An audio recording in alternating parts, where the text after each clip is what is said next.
Audi R8 V10, un petit bijou. Franchement, je ne suis pas du tout un fan d'Audi et encore moins de la R8.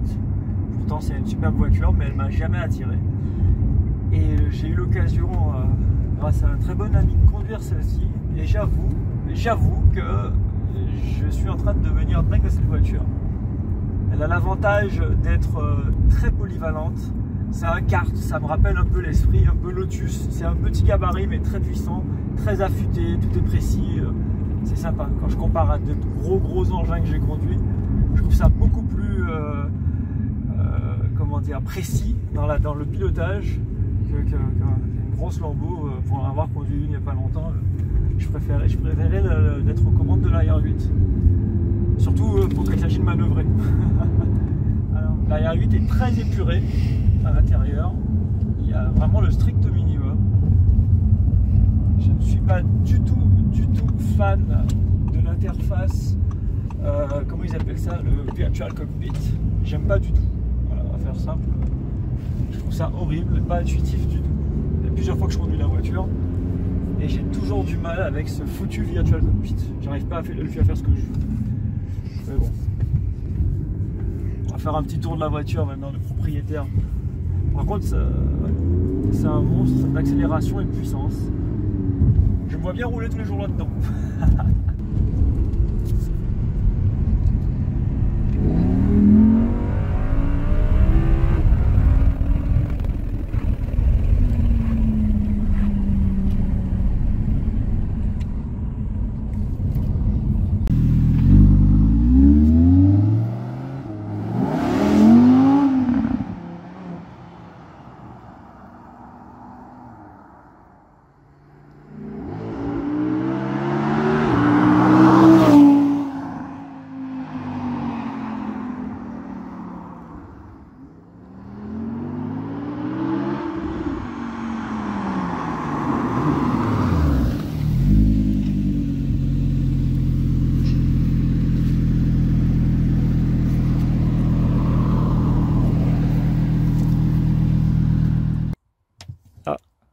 Il se lève pas évidemment.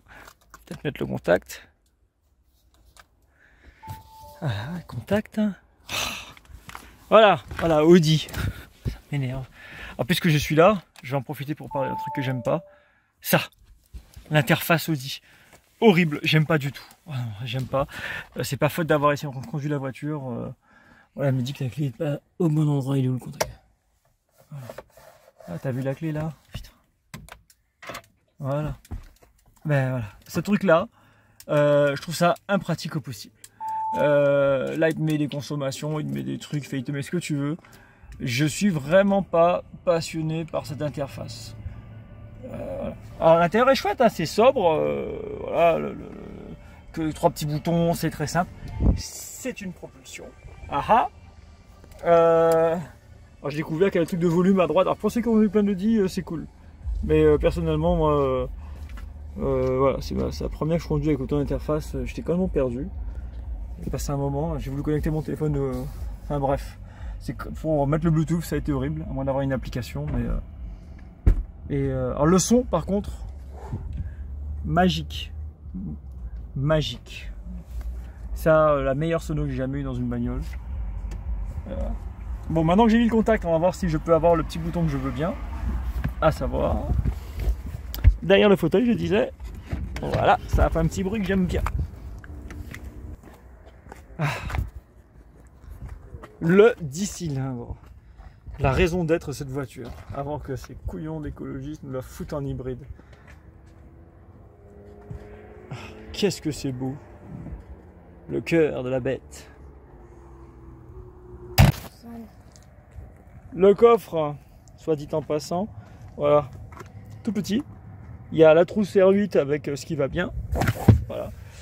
Et le sac des enfants pour le goûter. Mais à part ça, il n'y a pas grand chose à mettre. Une valise cabine en passe, un sac, un t-shirt, 2 strings et le kit de survie, quoi.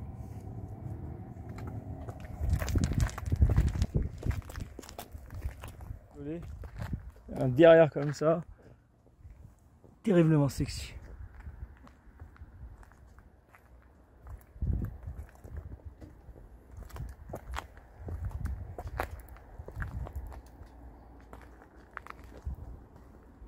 Chaque petit détail compte.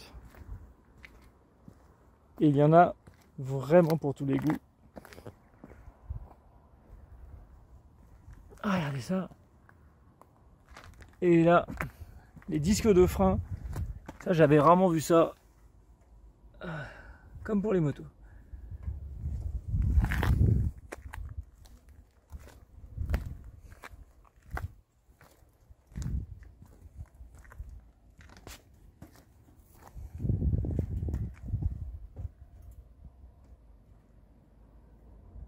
Le siège est très très beau. Ici on descend trop bas dans le siège. J'ai un copilote. Voilà, qui est venu m'aider pour la vidéo. Moi j'aime le côté cockpit. D'accord, elle est tournée vers moi, ça me rappelle ma Supra. La voiture est orientée pour le pilote. C'est purement voilà. Ça je trouve ça génial. Petit carbone qui fait le tour du tour là. Circuit rouge, le petit truc qui va bien, parce que souvent ils oublient de mettre de la couleur là-haut, ils le mettent sans couleur, je trouve ça dommage, le repère. Moi je suis assez satisfait, si ce n'était l'interface, où je pense que c'est un coup de main pour les passionnés d'Audi. Je suis sûr qu'en 15 secondes le gars, c'est comme s'il avait toujours eu la voiture. Mais il faut vraiment penser à connaître tout ça. Le vitesse, il est mignon. C'est pas gros, c'est pas ostentatoire. Ça, la start and stop, c'est une connerie des voitures modernes.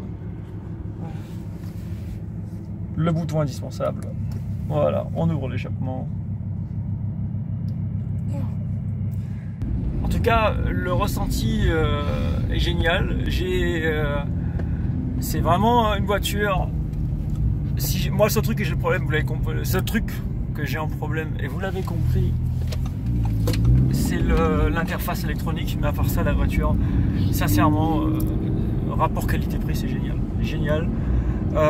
J'étais même en train de me dire, moi qui voulais une Spider un jour, mais une R8 Spider, pourquoi pas. Ensuite, celle-ci est magnifique.